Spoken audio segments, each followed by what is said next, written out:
Okie dokie, time to do we'll call it a middle of the, well, not middle of the road, but middle of the project update. I think I took a whole bunch of video and photos when I started this project about a week ago. I went out to go finish installing the car audio system. Well, the car audio's been installed, but there's a couple of control knobs for the epicenter and one of the amps that I still have not installed. I didn't install the remote cable to go to the epicenter, and just a couple of last minute wiring hookups that I just kind of got lazy about, because I'm like, well, I'm going to hook up this audio and I'm going to boom it in my parking garage. So I kind of just paused and said, I'll procrastinate some more. And so I had an epiphany last week that I was, I'm unemployed, so I'm trying to get employed, but I'm also at the same time enhancing my knowledge of many, many, many, many different disciplines. Ow. And all these disciplines are employable, and I'm trying to be my own boss and get employed. Well, not get employed, but get paid to do things. And so I have written off the make a resume, go work at a grocery store idea until I can launch, the many projects that I have going. And this is the culmination of the biggest part of that. So last week I go out to, just to install the last couple wires, and I end up tearing apart the engine because I didn't like the wire management. I upgraded from 4 gauge to 1 gauge because I had a bunch of 1 gauge cables left over from installing, the audio system and the rear batteries. I'm like, why is my alternator feeding a 4 gauge power line when the rest of the car is being fed 1/0 gauge power and ground? So I ripped everything out, started building a battery kind of like mounting platform. I did all my wires. I didn't even get to the car audio that night. And then as I'm about to leave, because I was extremely stoned and just having a blast, I said, well, you can't tell now, but these are my 2 headlight lenses. This one had baked on just drizzle lines of pigeon poop and shit. It was disgusting. And I looked at it and I'm like, if I'm going to be DJing from the roof of my car, the facade of my car looks like a broken, disgusting homeless man's car, which, at one point I lived in it, so, it's kind of appropriate. So I said, you know what, I'm going to teach myself how to do headlamp, I think it's called headlamp, not rejuvenation. Oh my God, I've been saying it all day. Not replenishment. Oh man, but a word that kind of means that, where you basically just, turn it from pigeon poop to fucking that. I did that. I had none of the right tools. I used cutting oil and sandpaper that was too high a grit. I still don't have a proper clear coat. I thought this was a good, they're like, yeah, you want to put a clear coat on your glasses afterwards. So I've had to watch about 50 YouTube videos about what they're calling it 2K clear, I think is what they're calling it, or 2K clear coat or something like that. I'm watching a bunch of channels that are pros on the rejuvenation of those, and so I have learned. This one accidentally got clean. Like you can kind of see there's still. Well, first off, I shouldn't have sandpapered the inner side. I didn't realize that there's this is a controlled environment and this is a perfect surface. So before I really kind of learned how bad an idea that was, I'd already taken power drills to it and done a whole bunch to it because I thought these stains were on the inside. I realized later that I shouldn't touch the inside until the outside's done. So as I'm doing this one, all I've done is the outside. I'll know if the inside needs anything, because it's kind of hard to even before I marred this, when you look at it, it's really hard to tell. Like, to me, that's really clean, but then you see those. Well, actually, that's a mold. it's just really hard to tell if the inside is messed up. And you know, that needs to be coated on the inside too. So right now I don't have a solution for that, but you know, it's fine. I'm very pleased with how good those look. And I said, you know what, I'm going to take off my grill because I got matte black, flat black, and gloss gray. And so I've got a meticulous way of masking things. I guess we'll just leave it right here. So I'm thinking, oh wait, you know what, let me grab boop, boop, boop, this guy. I don't know if I like chrome. You know, I'm liking the idea of matte black, gloss black, and, you know, gloss gray with clear coats. So this is my Subaru logo, which, look how clean that got. That's even cleaner than that. You know, it's a standard Subaru logo that sits in front of a car. It was silver and blue and all that. And then as I'm cleaning it with files and stuff, I think I did that. I think one of those cracks was there, but you know, whatever. So now I'm gonna mask this because I'm thinking I'm gonna do the gloss gray as the back, and the stars are gonna be matte black. So gray and matte black, and then that's gonna sit here, and I'm thinking this will be matte black because I'm thinking of getting rid of chrome because I want to do some. If I have enough paint, I'm gonna do a bunch of like just cool angles around the car, like, you know, trim pieces and things like that, just to enhance its external aesthetic. So I think that the design scheme I'm gonna go with. Well, just imagine that that's matte black and that's sitting there.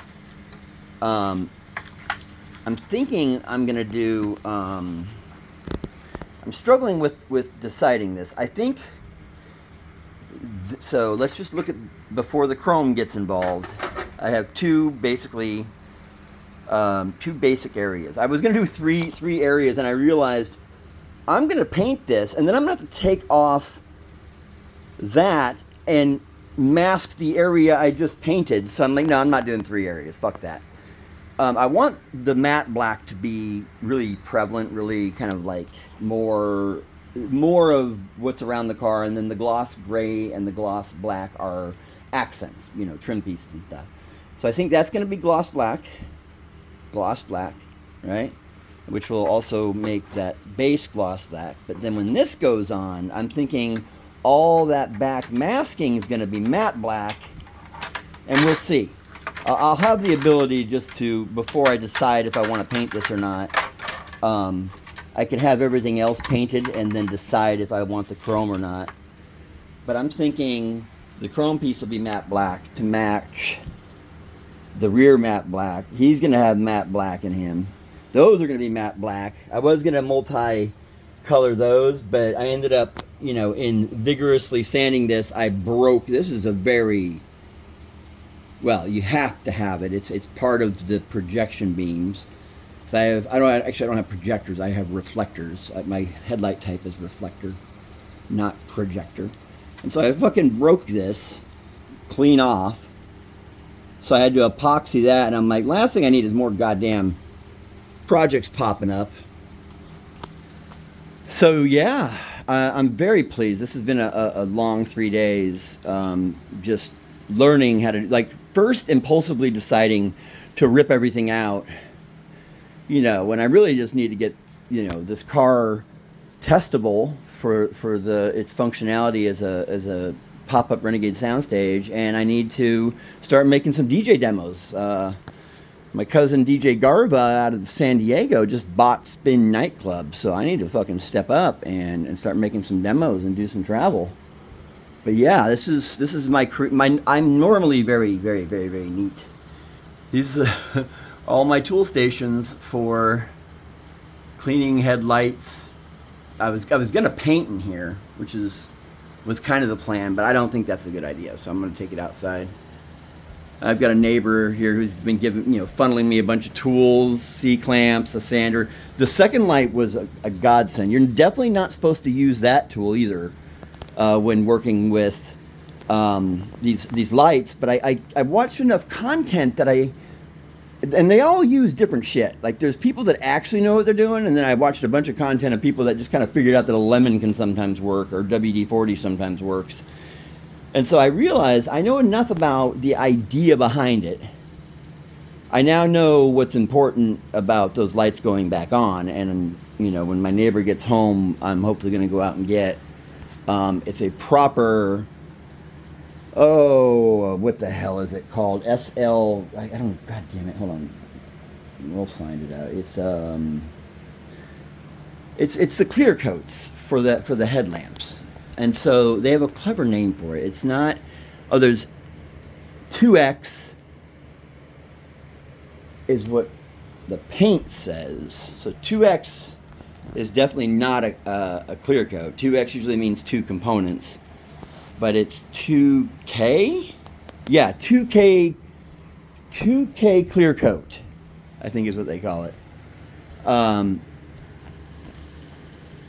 So I don't have one of those yet, and I'm definitely not going to be putting those back in without doing that properly. So that I am going to do properly.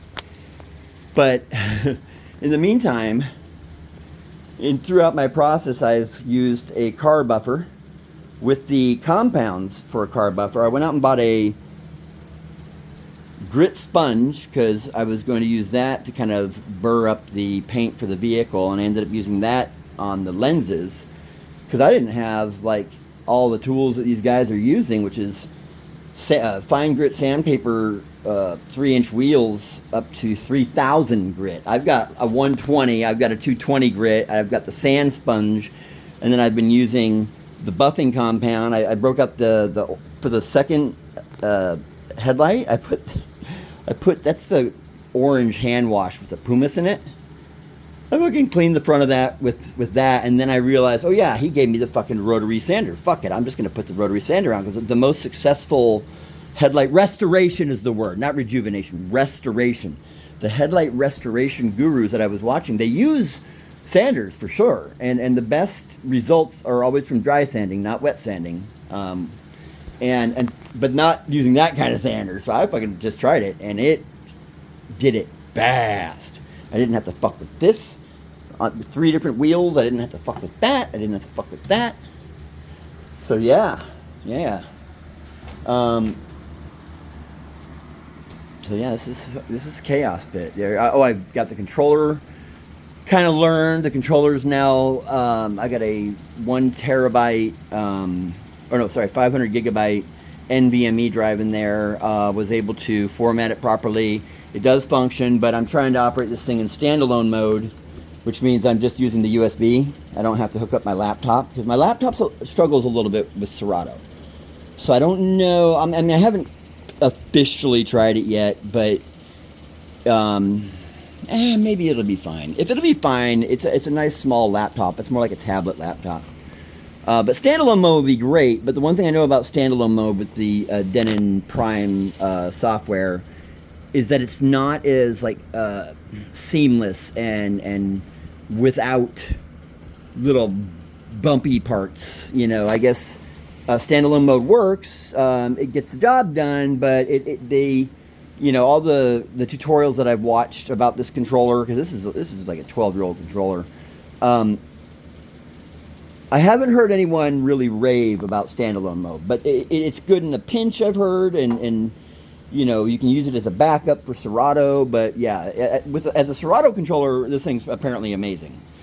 I have hooked up to Serato with it, and I've seen the lights spin, and I've loaded tracks. I just haven't actively tried to use it. But when I tried to use it in standalone mode, I wasn't able to get the cues to work, but I was neck deep in the project I just talked to you about, and figured I would tackle that one a little bit later when I was tackling the removal of like 6,000 duplicates from my 20,000 song recently curated library. So yeah, that's the progress report right now. I'm about to heat up. This is it's a polymer. I forget the name of the plastic. It's something that sounds like it should be in a chemistry class. But when you put this in here and kind of heat it up, usually you do this to detach this lens from its housing. But what I've been kind of experimenting with is you put it in here. Oh, once it's warmed up, and you don't let it just leave all that's there. I'll leave them there for about 25 minutes at 200 degrees. I think I'm at 225. You can, I think all the content creators were either at 200 degrees, 212, or 225 degrees that they're putting this in, and they're just doing it for like 22 minutes at a time. But what I do is when I take it out, I have these little, it's the buffing compound. I still have to make that other one shiny without the clear coat. So I take this stuff, and this is like it's like a compound. It's like a stick. It's like a wax stick, right? But I just, once that comes out of the oven, I can just wipe this on the surface and it melts. So I melt the polishing compound, this white one. And once I melt the polishing compound, I use that wheel on either the impact or that drill. I'll do several passes with that, and then I'll probably do some, which has been working amazing. So if you've heard about that you can clean your headlights with cutting oil or with penetrating oil, like WD-40 is usually what they say. The cutting oil actually is working the best. It's also the most expensive. I mean, they're kind of the same thing, but that one is also designed for like, tapping threads and stuff like that, a little more intense, but it's also penetrating. If you're gonna use the WD-40 idea for headlight restoration, it's like it can't deal with major scratches and major blemishes, but once you get it to a point where it's, that was the last phase of this that made it fucking gore. In fact, before this last incarnation, like right before it was this, it was just as cloudy as the other one, but I stopped doing like circular motions, and instead I said, you know what, I'm going to try and just finalize this. And so I just very firmly pressed all in one direction, and I did it like 28 times. And I set it down while it was still, because when you use the oil, it's moist, and put it in front of a fan, and it's retained its transparency. It's not perfect, but it's goddamn much better. So that was what I did with this guy. Is at the end, that's probably gonna fall out. Fucking goddamn it! I'm trying to glue that in there. It's definitely gonna fall out. It's not in there for good. But yeah, I'm gonna kind of do that as my final polish pass, because once again I don't have the right headlight specific compounds. And then I'm gonna do the oil again, and I'm gonna have them both in the final stage with the oil. But I think before I that's right, the polymer that they're made out of is an oil, so as is the clear coat that I'm going to put on. It's an oil-based clear coat made by Meguiar's. So maybe I can just, because there's still like a little bit of a hazy top. It's not like it's dripping off, but if I was to touch that headlight, it's got residual oil on it. So maybe I have to clean it, maybe I don't. That's the one thing I'm concerned about. If I take the denatured alcohol or a degreaser and I get that off, I think I'm going to lose that sheen. And you always want to do a clear coat when it's clear, not when it's hazy. So if I can return some of this paint, I'm out of money, so I have to return some of this paint. I'm going to try and get that Meguiar's clear coat, because it hardens, and it hardens fast, and that's what I can doctor the interior of the. So this is I had to remove the butyl rubber because it has all this schmeg on it. It's like dirt and shit. So I'm gonna have to put that back in there, and then I'm gonna attempt to do a black, just a small, like, delicate bead. Actually no, I'll put this in first, then I put the rubber in. Is that how I do it? Yeah, then the rubber in for extra seal. Maybe. Fuck, I gotta think about that. But yeah, then I can reassemble those. Yeah. Oh, I gotta go paint stuff too. Fuck. See that? Oh shit, I have to take that out. Anyways, this video's over. I gotta get back to work. Update over.